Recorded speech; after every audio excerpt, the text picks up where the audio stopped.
Começando o episódio 318, Nando Machado, 318 episódios do podcast de rock metal mais antigo do país, o Wiki Metal.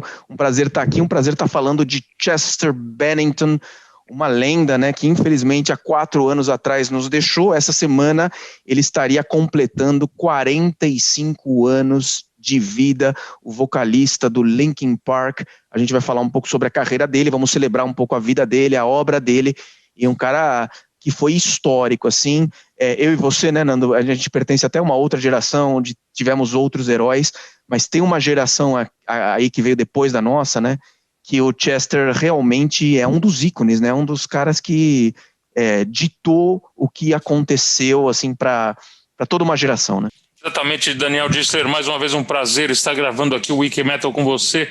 O Chester Bennington, né, que faleceu muito jovem, né, o Chester Bennington faleceu com 41 anos, é isso? Exatamente. Deixou em 2017 uma morte muito triste, que na verdade aconteceu em seguida de uma outra morte muito triste de um grande amigo do Chester Bennington, que foi o Chris Cornell, né?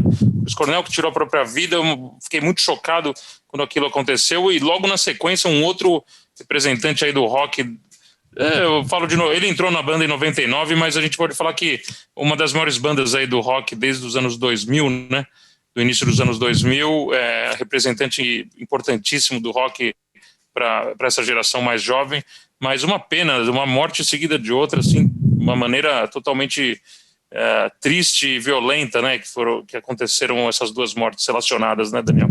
Sem dúvida. E a gente vai falar um pouco, vamos passear pela toda a obra dele, né, e claro, essa parte da morte é uma tristeza gigante, mas que vamos deixar para lá e vamos, assim, celebrar tudo que ele fez, os lançamentos, as músicas e tudo que ele deixou aí de legado, que vai viver para sempre.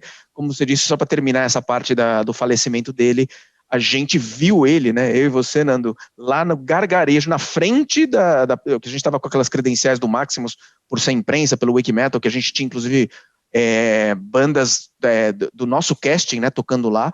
Então a gente tinha um acesso ali ao pit, a gente ficou embaixo do palco, assim, ele cantando, e isso foi em maio de 2017, né? Ele morreu em julho, 2 meses depois. Então, uma coisa que ficou muito, muito presente na minha cabeça, eu ver o cara assim a 2 metros de mim, e mexendo com todo aquele público do Maximus, daquele jeito, um show que foi muito, muito, muito bacana.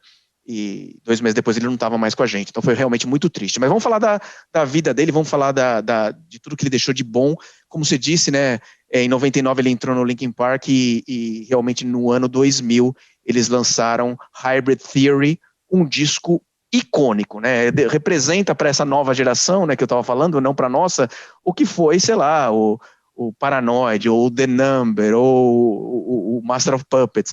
É um disco que realmente foi muito, muito importante. O álbum de estreia mais vendido da década, vendeu 30 milhões de cópias no total, um sucesso completo, assim, de público, de crítica, de sucesso comercial, e os álbuns seguintes também foram um sucesso muito grande, a gente vai passar sobre isso, mas o Hybrid Theory realmente um disco icônico. Tem In The End, né, uma música que tocou até cansar na rádio, e é uma música que definiu, na minha opinião, a direção que esse new metal tomou e ajudou a aproximar de novo, né, o heavy metal ao mainstream, uma coisa que tinha sumido, né, depois que veio o grunge, aqueles anos de ouro, né, do hard rock nos anos 80, a gente deu aquela sumida geral do mainstream.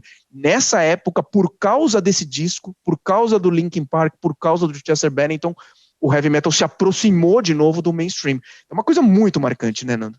Sem dúvida, o Hybrid Theory é um disco que ficou para a história, né? E acho que o Linkin Park também tem essa característica de ter trazido outros tipos de público para dentro do heavy metal, né? Por causa até das próprias misturas, né, que eles traziam para o som, um pouco trazendo até o hip hop e o rap para dentro do som pesado, coisa que outras bandas já tinham feito, mas eles exploraram de uma outra forma, né?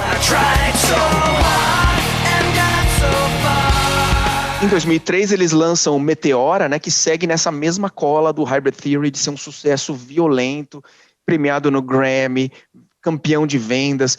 Tem a música Numb, que é uma das mais famosas da história da banda, e que, já desde o primeiro disco, né, dita um pouco esse direcionamento que também fez muito sucesso com os fãs, com a juventude, com quem segue o Linkin Park, um pouco por conta das letras também, dos temas que eles abordavam, que tinha muito a ver com dificuldades que a juventude passa, depressão e tal, e tem a ver, inclusive, com a história do próprio Chester Bennington, que sofreu abuso sexual dos 7 aos 13 anos.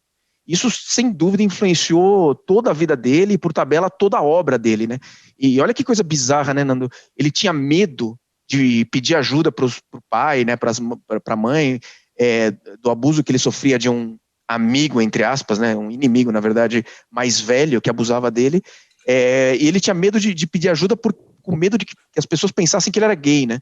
Então, uma coisa muito triste, assim, e daí saiu muitas músicas, como algumas que existem nesse disco Meteora, que também foi um grande sucesso. É o tipo de situação que talvez hoje fosse um pouco até mais fácil.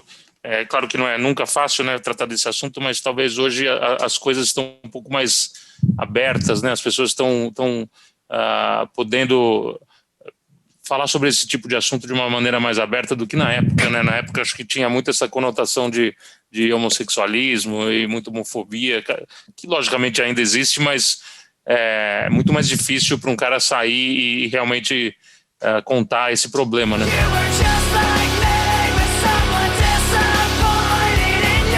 Depois, em 2007, eles lançam o terceiro álbum da carreira, né, que é o Minutes to Midnight, e esse álbum ele marca uma guinada na banda, algumas guinadas na banda. Primeiro, que é a primeira vez que ele passa a ser produzido pela dupla Mike Shinoda e Rick Rubin, o lendário Rick Rubin do Slayer, do Black Sabbath, produziu tantas coisas. Ele começa a ser o produtor que vai produzir uma série de discos do Linkin Park, junto com o Mike Shinoda. Acho que até 2012 eles vão juntos produzindo. A outra guinada desse disco é que eles começam a ser mais experimentais. Eles saem desse lance do nu metal e vão para uma coisa mais meio classic rock, punk rock, hip hop, começam a misturar outros elementos, sendo um disco bem diferentes elementos. O Rick Rubin sempre trazendo esses elementos mais tradicionais, mas também ao mesmo tempo atuais, né? E sempre colocando muita qualidade no som das bandas que ele produziu, né? Então, acho que o Linkin Park atingiu realmente a maturidade musical quando o Rick Rubin entrou na jogada, né?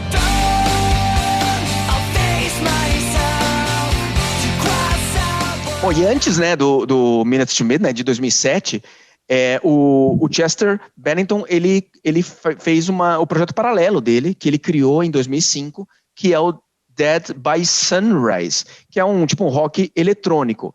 Mas uma coisa que a gente não falou, né, Nando, é que ele, antes de entrar no Linkin Park, né, nos anos 90, ele tinha uma outra banda, né, que era o Grey Days. O Grey Days, inclusive, eles estavam conversando, o Sean Dowdell, que é o outro integrante do Grey Days, que é, na verdade, o melhor amigo do Chester Bennington, assim, da vida, né? Um cara que acompanhou o Chester em vários momentos, desde praticamente a adolescência. Eles estavam falando sobre retomar esse projeto e relançar algumas coisas que eles já tinham gravado anteriormente, né? Eles tinham um disco gravado chamado Amends, que acabou sendo lançado depois da morte do Chester em 2020, né? No ano passado eles lançaram esse disco, eles remixaram esse disco, né? Regravaram alguns trechos, a voz do Chester já tinha sido gravada nos anos 90, e eles regravaram todo o instrumental desse disco em torno daquela voz que já tinha sido gravada, né? É muito legal esse projeto, a gente entrevistou o Sean Dowdell, ele foi muito simpático, contou várias histórias com o Chester, toda essa relação que eles tinham, né? Inclusive uma história muito legal que corrobora, eu acho que toda essa relação do Sean Dowdell e do Grey Days com o Chester foi o fato do filho do Chester ter dirigido um dos clipes do disco do Grey Days, né?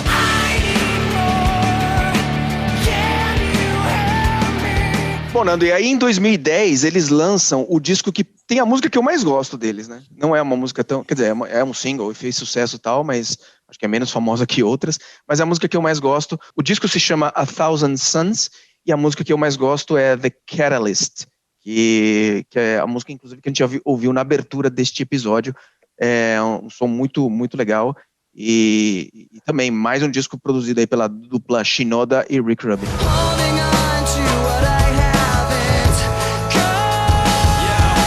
Depois do A Thousand Suns, a banda voltou com mais um álbum produzido pelo Rick Rubin e pelo Mike Shinoda, né? O disco chamado Living Things. O disco que levou um tempão para ser gravado, né? Eles ficaram praticamente um ano dentro do estúdio. Mais uma vez gravaram no NRG Recording Studios, um estúdio que fica em North Hollywood, né?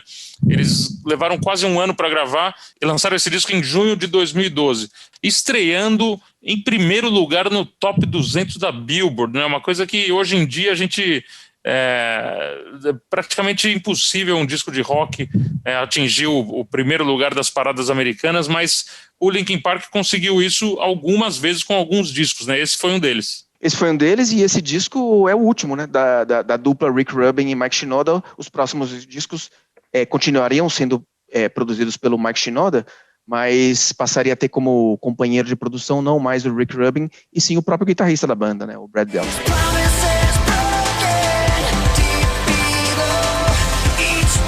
Ainda em 2013 a 2015, o Chester ele realizou um sonho de infância, porque ele era muito, muito, muito fã dos Stone Temple Pilots. Ele entrou na banda por esse período, esse curto período aí. E imagina o que deve ter significado na vida dele, né? Não, e substituiu o Scott Weiland, né, que foi um grande vocalista e que com certeza influenciou muito o Linkin Park, o Mike Shinoda. Eles vieram na geração anterior ao Linkin Park, né? O Stone Temple Pilots fez muito sucesso nos anos 90 e uma pena também o falecimento do Scott Weiland, mas foi uma oportunidade única, né, para o Chester Bennington tocar com essa banda que ele tanto gostava, né?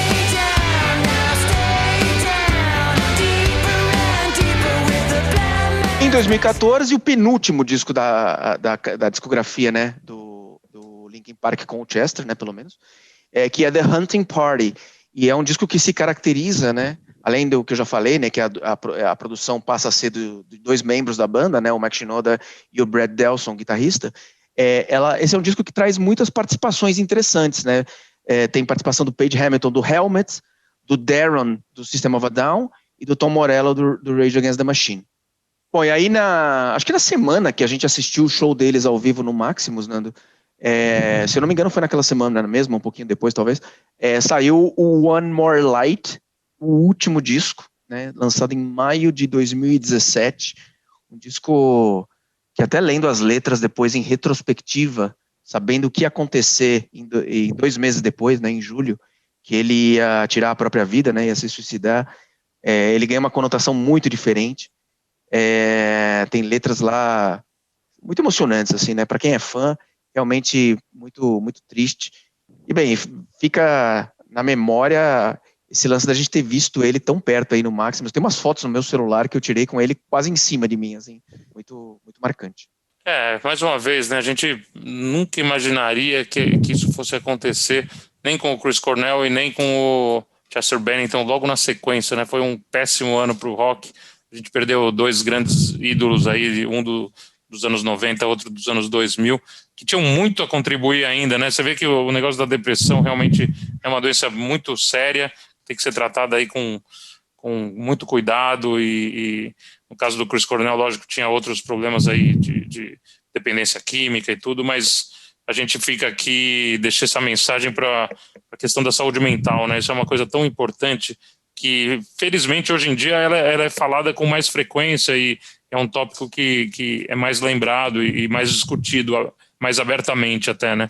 Mas é uma coisa muito importante, então fica aqui a mensagem para sempre que alguém tiver com algum problema, procurar ajuda, porque realmente é uma coisa muito, muito séria.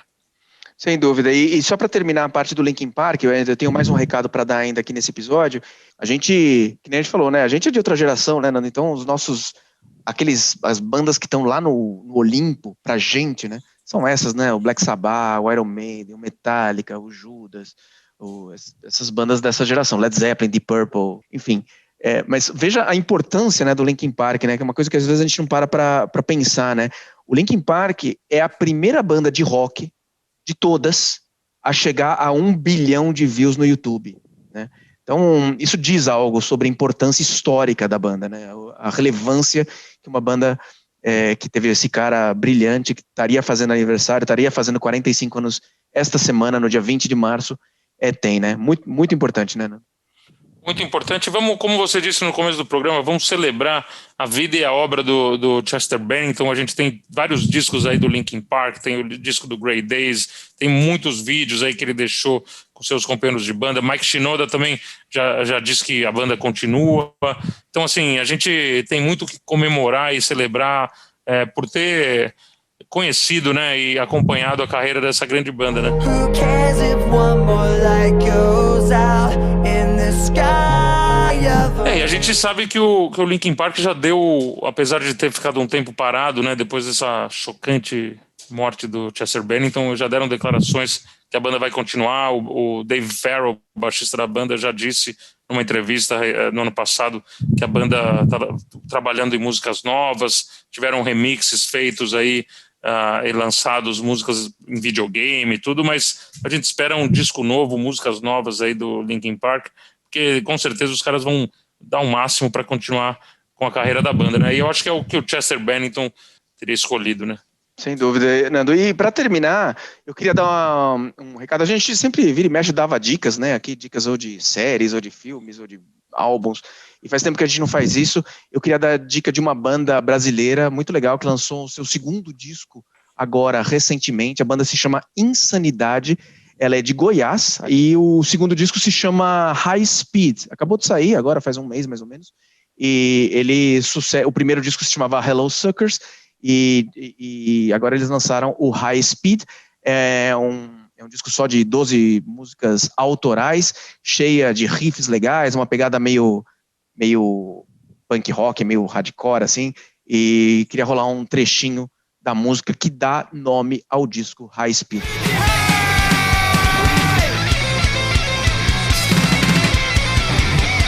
Muito legal, Daniel Dissler, gostei da sua ideia. A gente teve durante muitos e muitos episódios o Orgulho Nacional, um quadro que sempre revelava bandas nacionais aqui no Wikimetal. Eu sugiro que a gente volte a trazer esse quadro num outro formato.